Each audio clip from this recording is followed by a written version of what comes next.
মুর্শিদাবাদের সাসপেন্ডেড তৃণমূল বিধায়ক হুমায়ুন কবির বাবরি মসজিদের ভিত্তিপ্রস্তর স্থাপন করতে মসজিদ বিতর্কে তাকে সাসপেন্ড করেছে দল। আইন শৃঙ্খলা অবনতির আশঙ্কা রাখতে পারে। কেন হুমায়ুনের বিরুদ্ধে কোনো আইনি পদক্ষেপ নেওয়া হচ্ছে? দেখুন, 6 ডিসেম্বর যে বাবরি মসজিদ ধ্বংসের দিন, এটা শুধু বাবরি মসজিদ ধ্বংস নয়, ভারতবর্ষের সংবিধানের উপরে সব থেকে বড় আঘাত বলে আমরা মনে করি।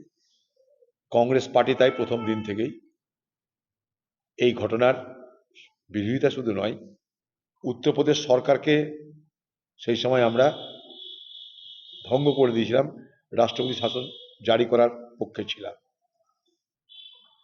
বাবরি মসজিদ ধ্বংস করার মধ্য দিয়ে ভারতবর্ষের ইতিহাসে আমাদের দেশের ধর্মনিরপেক্ষ চরিত্রকে নষ্ট করা হয়েছে। এবং এই বাবরি মসজিদের ঘটনার ইতিহাস যদি আপনারা দেখেন, তাহলে আরএসএস বিজেপি 1949 সাল থেকে সেই প্রক্রিয়া শুরু করেছিল। ক্ষমতায় আসার পর সেখানটায় রাম মন্দির হলো। সুপ্রিম কোর্ট তার বিচারে মুসলমানদের জন্য আলাদা জায়গা করে দিল। অর্থাৎ বাবরি মসজিদ রাম মন্দিরের যে বিতর্ক, সেটা আমাদের আলোচনা থেকে প্রায় হারিয়ে যাচ্ছিল, মানে মানুষ মেনে নিয়েছিল, হিন্দু এবং মুসলমান সবাই তারা মেনে নিয়েছিল। আর যে রাম মন্দির নির্মাণকে নিয়ে বিজেপি পার্টি ভারতবর্ষে লোকসভা নির্বাচন লড়েছিল, সেই লোকসভা নির্বাচনে অযোধ্যাতেই বিজেপি পার্টির পরাজয় হয়েছিল। সেই অযোধ্যার রাম মন্দির, সে অযোধ্যার বাবরি মসজিদ আজও নতুন করে আবার আলোচনায় আসছে দেখতে পাচ্ছি। কমসে কম মুর্শিদাবাদে তা তো আলোচনায় আসছে। এটার নিয়ে আমাদের কোনো বক্তব্য নেই, কারণ এগুলো সব তৃণমূল পার্টির ক্রিয়েশন। তৃণমূল পার্টি নেত্রী মমতা ব্যানার্জি, সে নিজেকে বড় হিন্দু প্রমাণ করার জন্যে সে পুরী থেকে জগন্নাথ দেবকে নিয়ে আসছে পশ্চিমবঙ্গে, মহাকালকে নিয়ে আসছে পাহাড় থেকে সমতলে, দুরুঙ্গাঙ্গন তৈরি হচ্ছে।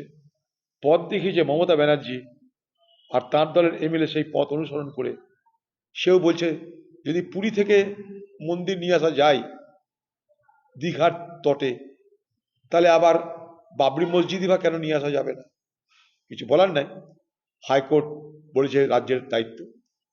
যা কিছু দেখছেন সব ক্রিয়েশন, সৃষ্টি করেছে কিন্তু মমতা ব্যানার্জি। অর্থাৎ মমতা ব্যানার্জির রাজনৈতিক ভাবনার গর্ভে আজকে এই ভাবনাকে লালিত পালিত হতে আমরা দেখেছি। আমি শুধু একটাই দাবি করব মুর্শিদাবাদের মানুষ, বাংলার মানুষের কাছে, দাবি, আবেদন, অনুরোধ সবই করব। সেটা যে মন্দির বা মসজিদকে কেন্দ্র করে ধর্মীয় ভাবাবেগের দ্বারা পরিচালিত হয়ে আমরা যেন মুর্শিদাবাদ এবং পশ্চিমবঙ্গে সাম্প্রদায়িক সম্প্রীতির বাতাবরণকে বিষাক্ত না করি।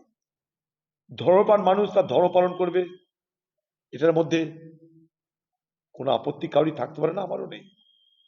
কিন্তু ধর্মীয় আবেগের দ্বারা পরিচালিত হয়ে যেন মুর্শিদাবাদ এবং বাংলায় সাম্প্রদায়িক সম্প্রীতি বিঘ্ন না হয়, এটার জন্য মুর্শিদাবাদের সকলের কাছে, সে হিন্দুই হোক মুসলমানই হোক, বাংলার সকলের কাছে, সে হিন্দু হোক মুসলমান হোক, আমি আবেদন করব, অনুরোধ করব। এটাই আজকের দিনে আমার বক্তব্য। মুখ্যমন্ত্রী সংখ্যালঘুদের ভোটে জিতেছে,